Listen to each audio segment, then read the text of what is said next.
Welcome back to Sports Call here on Tiger 95.9. We are in Tampa, Florida, SEC Media Days 2026. Ryan Lavoie, Brooks Childress with you here.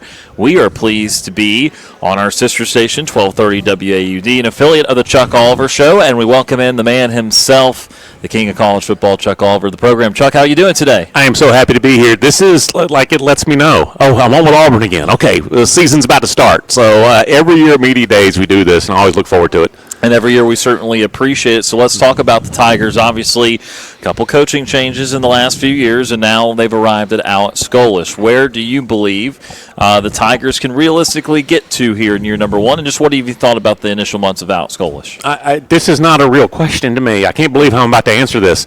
I think they can go to a bowl. Like, when in my lifetime was that supposed to be like coming out the mouth of an Auburn grad, fan, supporter, even just an observer? Is it 5 losing seasons in a row now? Since 2020. That's not a real thing. And you got into that window and suddenly you looked around and you're like, what in the world's happened to our program? Here's the weird thing I've said to people. Everything except the wins. Like if you walk around on game day, all right, it's sold out. It's a big environment. I see good-looking players that everybody wanted to recruit. The facilities, like everything's top-notch except the wins. I think it will come more this year.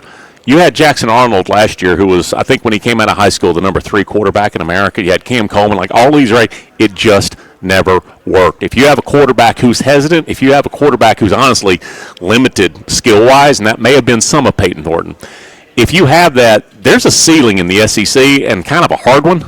I don't know the Byron Brown. I mean, can you lead college football in touchdowns in a season and have a ceiling? I don't think you do. The hand-in-a-glove nature of how he works with his head coach and so much of that other imported talent, I think it's Auburn's turn to kind of skip the line a little bit, get that fast forward, and the fans, it's been a minute for them. Something that I think is very unique, and I want to get your perspective on it for this coaching change with Alex Golesh, is there's a sense of a strong continuity for a first-year head coach because you've got Golesh bringing a lot of his staff from USF and a lot of his players over, and then you have the defensive coordinator with DJ Durkin already being at Auburn for a couple years. That feels like a lot of a rare thing that you see that type of continuity with the first-year head coach in a program. Yeah, wasn't it like Ohio State whispered, DJ Durkin, and then put double the salary, like a big raise for DJ.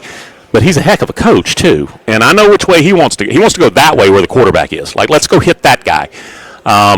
He's capable, he's skilled, he's experienced, all of that stuff, and he's got a lot of talent. I want to know where. I want to know maybe who the pass rush is going to be. When you have Keldrick Falk, it's kind of easy to say, there's my pass rush. He'd walk around media days last year. I was like, yep. I don't know that we've identified that guy yet. I want to know about the pass rush, but, man, those linebackers. When's the last time we talked about Auburn may have the best in the SEC and then you fill in something on defense? They could have the best linebackers in the SEC this year. And it's not just Atkins either. It's DeMarcus coming back. It's depth. It's the young guys, Menendez from last year. Get to the secondary as well. So I'm really, really fired up about Durkin, and as you said, the continuity, as well as all the imports from the same place who already know each other from Tampa. That's why it's made it kind of hard for us to quantify which side of the ball should theoretically be better this year, because I feel that you could make arguments for either side. Do you have an inkling of which side of the ball should be better this year? Gosh, tell me what the offensive line is going to be. Sure. Because I have been buying in maybe 19 or 20 or 1 year it was like, well, we're all old. Like everybody's old now on the offensive line. I was like, yeah, but are they good? I don't know if it's a stretch. November of 17, is that the last time you saw a real Auburn offensive line? We believe so. They beat 2 number ones in like 15 days. That's been a minute, and that was Auburn for about 20 years before that. So I want to say that the offensive line, it'll cohese, and that'll kind of lead the way. It's the one thing I can't coach around. It really is. We saw that last year. If the offensive line is a colander, you really got no chance. And so I need to see the offensive line work now. If that's in place, Auburn will contend. Not for the SEC, but for a lot more than they have been. Last year at SEC Media Days, we talked to you about what the future of the SEC scheduling could be and what would happen with some of the rivalries. We got that answer over this past year, where it's a 9-game conference schedule, and you're not necessarily playing everybody that you used to play, but you've got the rotation where you're going to be everywhere every 2 years. What is your thoughts on how the SEC has kind of folded this out? You trust those scoundrels in the Big 12 or Big 10? Because didn't they say if we moved to 9, we could get together on the playoff bracket? Y'all don't play but 8 games. If you move to 9, we'll be happy with that. SEC moves to 9, the first thing they say, 24 teams in the playoffs. And Sankey's like, wait a minute. You told us it was the 9-game thing that you wanted to get on board with. It's a massive – Jeff Lebby's going to get fired this year, I think, because of the 9th game. Like, that literally is the difference between him. And, by the way, they're getting better. It's a better product. I did the Arizona State-Mississippi State game last year. I was looking around. I was like, I don't know how many wins this is going to equal. They're better. Texas, Tennessee. They got Billy fired, didn't they? Billy Napier. So it's a better product. I don't know how many more wins it's going to equal because, again, you're dropping that 9th game on them. They're an example of a program. I don't want to say scheduling dubs, but at least not scheduling a giant roadblock for you. Remember the old like Houston Nut teams at Arkansas? You'd play them. You'd beat them maybe, but then you'd feel it for like 3 weeks. That's the kind of scenario I'm talking about when you add that 9th game. Well, and Chuck, too, I mean, I feel like this is going to be a bit of a rhetorical question because we know fans in the SEC, but is there going to have to be some sort of an adjustment for what quantifies as a quality season? Absolutely. What I've never heard someone say in my entire life, I just don't think we're going to have an undefeated NFL team this year. I would look at them and go, no kidding. Like, we're not supposed to have. The more games we keep adding, I still hear a little bit of that. I just don't know if we'll ever have another undefeated team. Well, so what? You just adjust what the top level is. The top level used to be 11-0, and then it's 12-0, then it's 13-0. We just keep moving it. And so at that point, if you have a team that, like the national champ, plays 16 games, and there's a chance you could play 17, there really is. You're not going undefeated. And for us to always say, we used to say 10 wins. Now we're looking at the number of losses and go, how'd you have 4 losses? Well, I also won 12. It's a real recalibration of that number. So you're right about that. Win 10 games, but did we make the playoffs? I got to take it off the beaten path here like I do every single year because I continue to say it every single year when we have you on. Your home station, 680 The Fan in Atlanta. Y'all do a fantastic job with the extra content, not just what you do on the air, but with Win Chuck's Braves cards, one of my favorite segments. So I've got to ask you. We got one coming up next week, by the way. I'll be tuned in. There. Tops. I'll go ahead and can I give you the inside? Yes. Tops tier 1. Ooh. So I got to ask you, so far this year, from SEC Media Days to this SEC Media Days, what's the best card you've pulled? Did you see the rookie for the A's that just injured himself on the foul ball the other day? Yes. Fractured you-know-what. Yes. Yeah. I pulled the 1 of 1. Wow. His gold superfractor. Wow. And he's like the A's 3rd best prospect, and now he's up in the bigs. And so I got the gold 1 of 1. That's been one of them. Personally, I'm obviously a huge Braves fan. Do you collect pristine? A little bit. It's expensive. Yes. Yeah, so I'm the same thing. I collect a little bit of it. We opened a box. I got an Austin Riley on-card autograph. Okay. And an Ozzie Albies autograph relic. Ooh. And so just happening to be a Braves fan and you get both of those, I mean, it would have been awesome if they were Cardinals or Cubs or whatever, but the fact that they were there, that they were Braves, it was probably the best. Did it feel bad that you had to give it away, or? I was happy about it, honestly, and because I'm a pretty selfish person. I was expecting it to kind of break my heart a little bit, but I was like, man, this is so much fun. Yeah. Because I realized, I always thought I wanted the cards. I realized I like opening the cards. Like, that's a juice, too. It's the big reveal. It is, absolutely. Talking to Chuck Oliver here on this edition of Sports Call Live from Tampa, Florida. Chuck, again, when we look at the league as a whole this year, we always are enamored by how many teams make the playoffs. We're always enamored by the teams with great expectations. Who has the highest set of expectations this year? Texas, because... Is it championship or bust for them? I want to say yes, but I don't know what bust means. Like, all right, we're going to dismantle the program. You're fired. We're not playing football anymore. To me, that's bust. I think their response to championship or bust will be to spend even more money and look at who does win the title.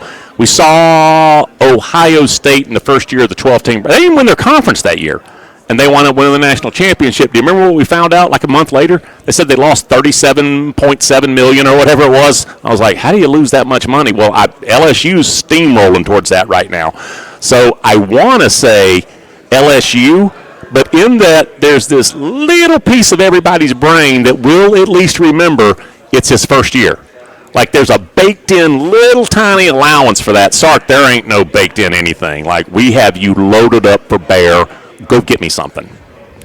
So, Chuck, my next question. We talk every year about the playoff and how to qualify for it and if it's going to get bigger or not. And I asked Commissioner Sankey earlier this week, and I said, can we actually, whether it be to stay at a number or to go to a new number, do you actually feel pretty good that we could be stable for a while and not need to have the more and the next conversation? And he said, no, not really. Not really. Is that kind of how you feel? Are we always going to be talking about the format and where to go next and that sort of thing? We don't do that in the NFL, do we?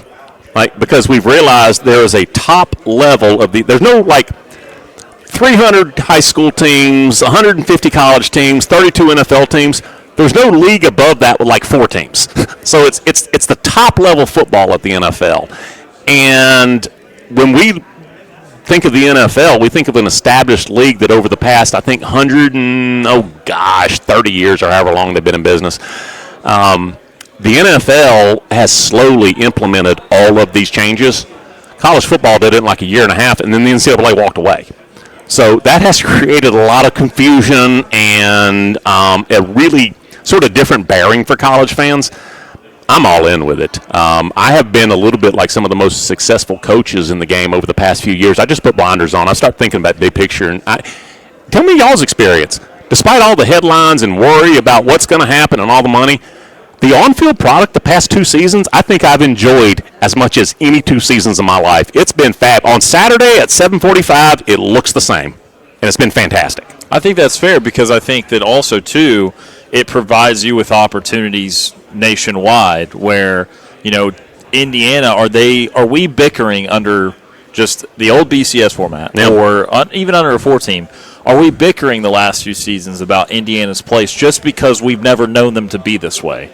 Or do we get an opportunity to play a playoff and say, wait a minute, they just housed Alabama. Yeah. Like, this isn't an accident. This is the real deal. So I think to your point, I think that you're getting this talent spread out. You're not having as much depth with 3 or 4 schools. You're having that depth go to other places. And you're finding that the Big Ten has had a couple teams really capable at the highest level. They may not be as deep, but at the top they've got something special. So, I think that when we're looking at the picture as a whole, I think it's doing some good things. It's just that there's also these lingering things where it's like, hey, this gets a little bit old. Some folks, and I've caught myself here as well, if we don't have a 13-0 national champion, was it as good of a season? Everybody had 2 or 3 losses. Was Indiana, God bless them last year, but that's going to be a rare thing. I don't think it's a lesser game. I think that, again, it's just a recalibration of our expectations. I don't think Indiana's really an exception. I think Indiana's an example. Now, they're not an example that Wake Forest can win the national championship. I'm not saying, let's hold Jake Dickert to that standard. But I don't know. SMU rang the dinner bell. Didn't they raise like $160 million in 2 days? Wake Forest got rich alum. So that's one of the things that Signetti kind of did is, he didn't win that at Michigan State. He didn't win that at Wisconsin, like a mid to above. He won that at the singular most losing program in the history of the sport. So there's your example. I don't think it's got to be an exception anymore, though. Several first-year SEC coaches, a lot of people point to the Kurt Signetti having immediate success. Which of the first-year head coaches, I'll take Lane Kiffin out because he's just moving across the conference, has their team in the best position quickest for a playoff spot? I want to say Florida. That offense terrifies me. I mean, hiding under that table sort of scary. I tell you what I've heard in Atlanta the past few years, and I'm going to say past few years.